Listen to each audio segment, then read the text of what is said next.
I never thought I would be the kind of woman to question my entire life story. For 35 years, I lived believing in a version of reality that felt steady, familiar, and safe. But maybe I should start much further back, before the funeral, before the betrayal, before the cracks in my marriage became visible. I need to start with who I was, and the dreams I once held. I was born in a small town, the kind where everyone knew each other's names, where neighbors waved when you passed, and secrets never stayed hidden for long, or so I believed. My parents raised me to value honesty, hard work, and family above all else. My mother often said, if you have a good husband and a roof over your head, you've got enough. Those words stayed with me. When I was a teenager, I dreamed of a love that was grand, like in the movies. The kind where a man sweeps you off your feet, writes you letters, serenades you under your window. I wanted romance, passion, something that made my heart race. But as I grew older, I watched the marriages around me. Some burned bright and fast, only to collapse into arguments and divorces. Others, quieter ones, lasted decades. Those were the marriages built on patience, routine, and stability. By the time I met him, the man who would become my husband, I was ready to choose stability over passion. His name felt strong when I said it, and he carried himself with quiet confidence. He wasn't the type to shower me with compliments or flowers, but he always showed up. When he said he would call, he did. When he promised something, he followed through. Our first dates were simple, dinner at modest diners, long walks by the river, evenings spent talking about the future. He didn't make me dizzy with excitement, but he made me feel secure. That, I told myself, was worth more than butterflies. When he asked me to marry him, it wasn't a grand proposal. No fireworks, no candlelit dinner. Just the two of us sitting in his car after a Sunday drive, when he turned to me and said, I think we'd do well together. Will you marry me? Some might call it unromantic. But at 21, I thought it was practical. I said yes without hesitation. Our wedding was small, family, a few friends, a simple reception in the church hall. I wore a borrowed dress, and he wore a suit that wasn't new but was neatly pressed. We didn't need extravagance. I believed love was in the commitment, not the spectacle. The first years of our marriage were ordinary, and in those days, ordinary felt perfect. We bought a modest house on the edge of town, painted the walls ourselves, planted a small garden in the backyard. Money was tight, but we managed. He worked long hours, and I handled the household. Our life together was quiet but steady. When our first child was born, I thought my happiness was complete. I watched him hold our baby in his arms, and for the first time, I saw a softness in his eyes that wasn't always there. He wasn't naturally affectionate, but in those moments, he seemed proud, even tender. We went on to have more children, and I devoted myself to motherhood. Years passed in routines. Breakfasts rushed before school, late-night laundry, family dinners where he sat at the head of the table, speaking little but listening to the children chatter. He wasn't a man of many words, but he was present. And presence, I thought, was enough. But even then, the cracks began to show. He often had work trips. They weren't frequent at first, just the occasional overnight for a conference or training. I didn't question it. After all, he was a hard worker. I told myself he was doing it for us, for the family. Sometimes, he would come home late, smelling faintly of cologne that wasn't his usual scent. I brushed it off, thinking maybe he had walked past someone, or maybe it lingered from a crowded elevator. It felt foolish to make something of it. There were evenings when he seemed distant. He'd sit at the table, pushing food around his plate, his thoughts elsewhere. When I asked if something was wrong, he would shake his head and say, just tired. That was always his excuse. And I accepted it, because wasn't that what wives were supposed to do? To trust? To give space? Looking back now, I wonder if those were the moments when he was torn between us and them.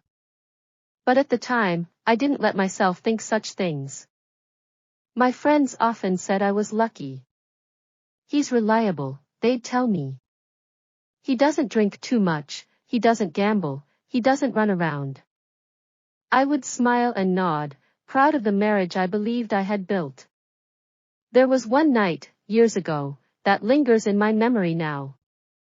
He said he had to stay late at work. But at midnight, I woke up and realized he still wasn't home.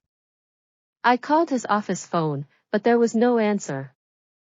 I stayed awake, pacing the living room, until I finally heard his car pull into the driveway at 2 in the morning.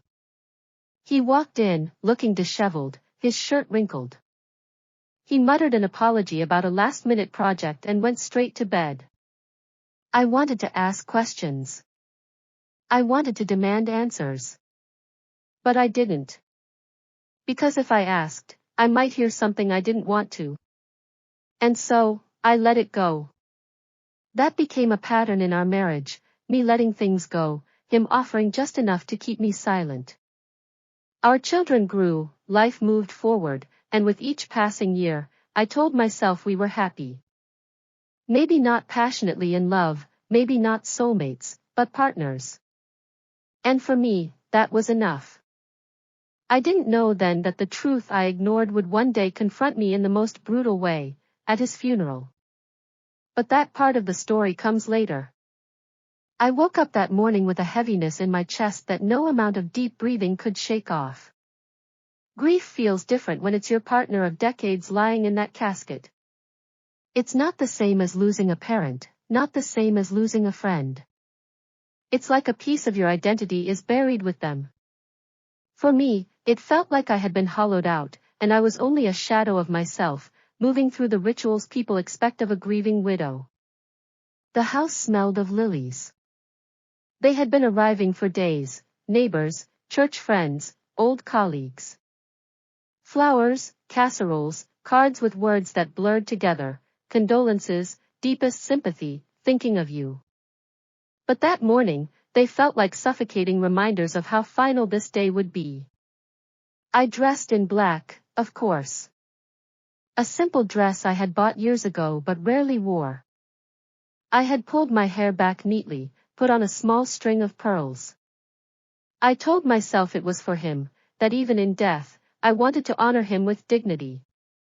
Our children were already up, their faces pale and swollen from nights of restless crying. We tried to hold each other, but we were all just fragments of a broken family trying to stand upright.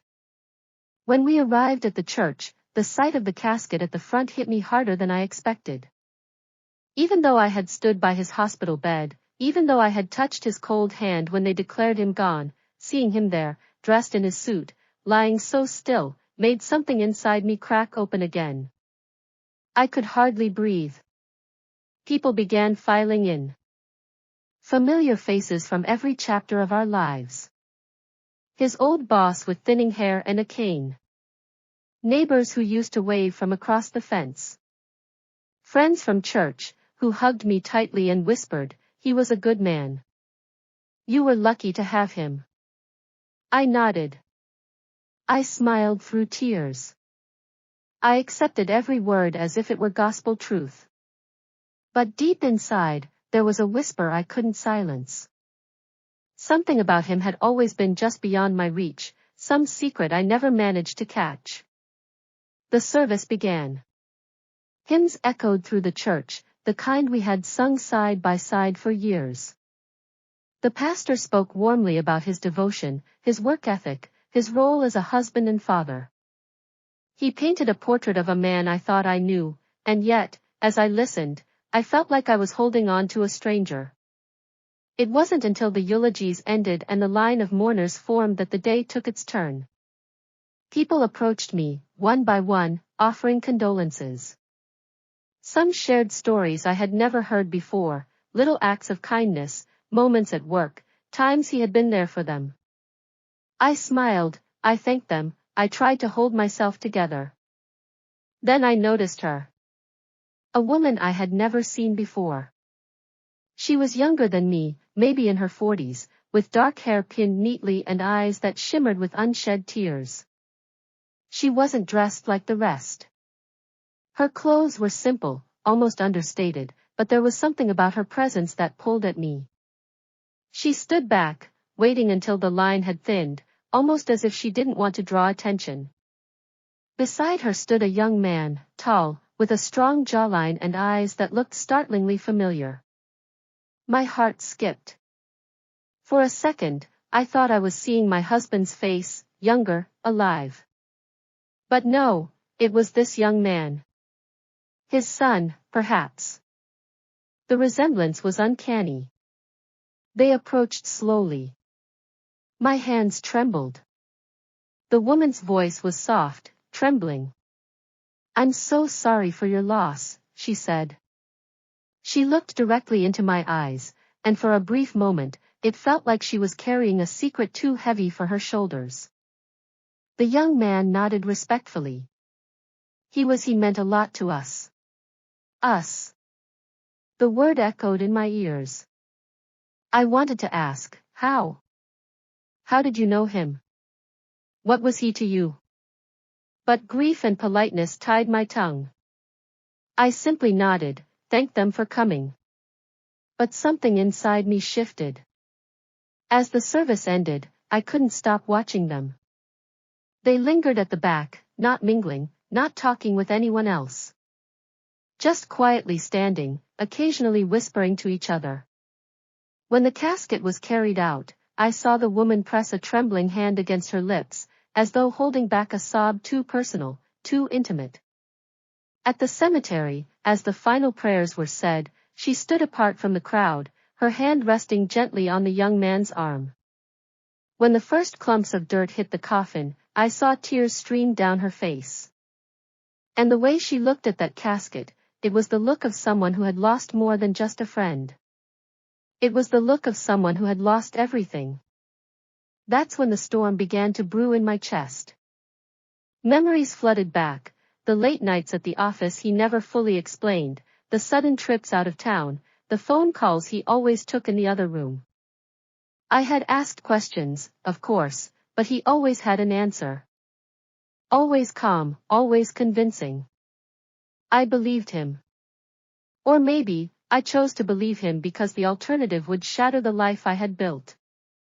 But now, standing there, watching this woman grieve as though her heart had been ripped out, watching this young man, his eyes so much like my husband's, I felt the pieces click together. Could it be? Had he lived a double life?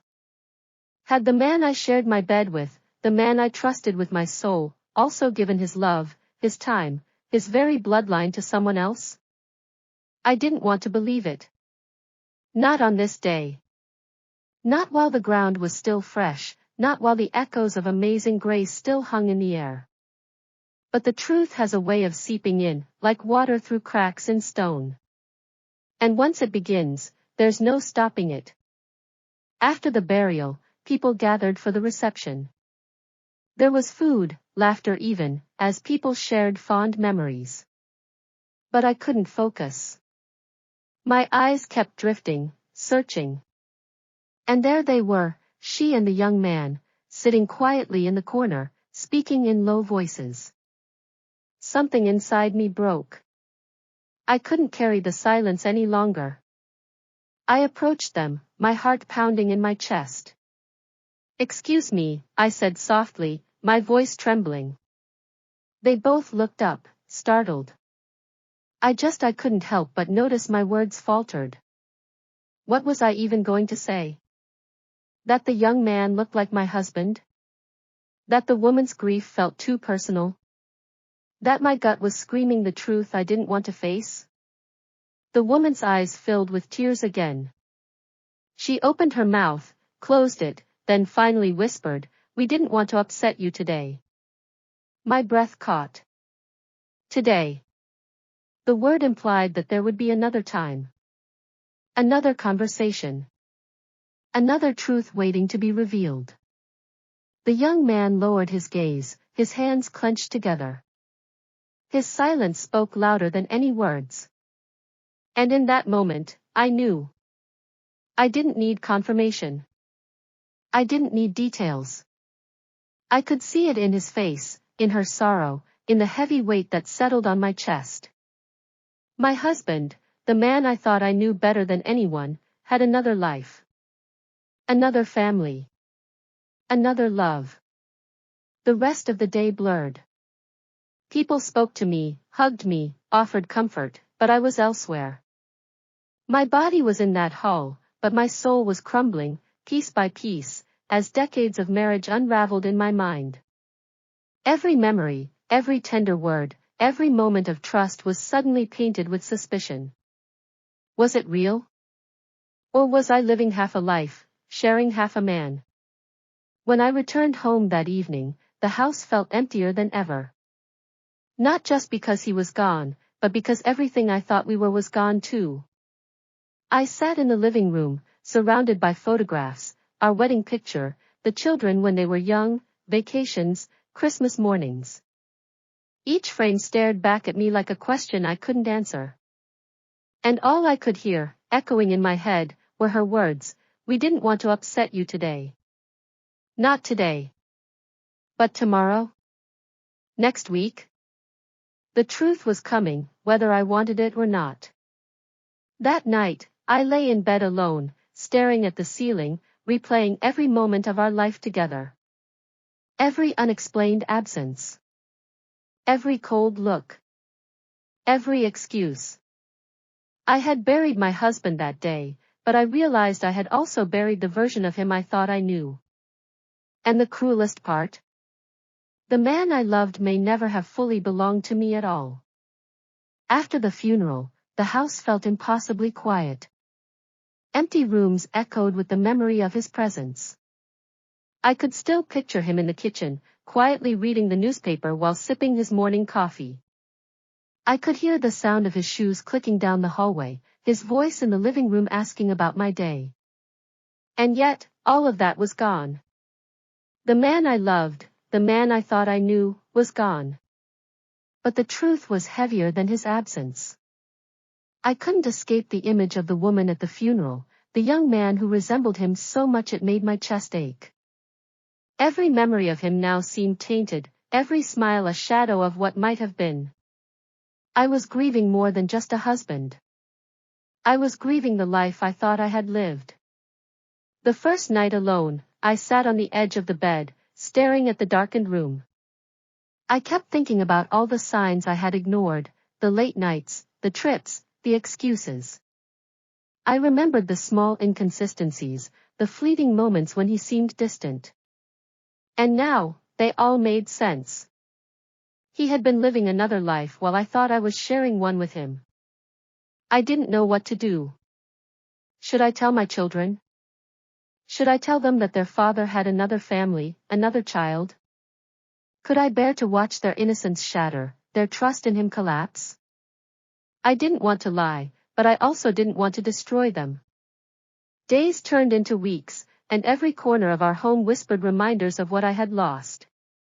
I started going through old letters, messages, anything I could find. Some were innocent, mundane notes from colleagues.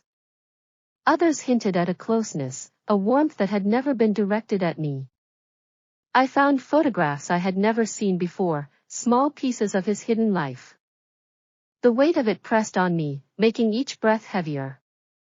And yet, I had to live. I had to wake up every morning and face the world, pretending that I was okay while my heart ached in ways I couldn't explain. Some nights, I would sit by the window, looking at the street where he used to park his car, and imagine him there with them. Laughing, talking, loving in ways he never had with me. The unfairness of it consumed me, and sometimes I wanted to scream, to throw everything down and demand answers that would never come. Slowly, I began to realize that the man I had loved had been two people. The version of him I knew, the husband, the father, was only part of his story.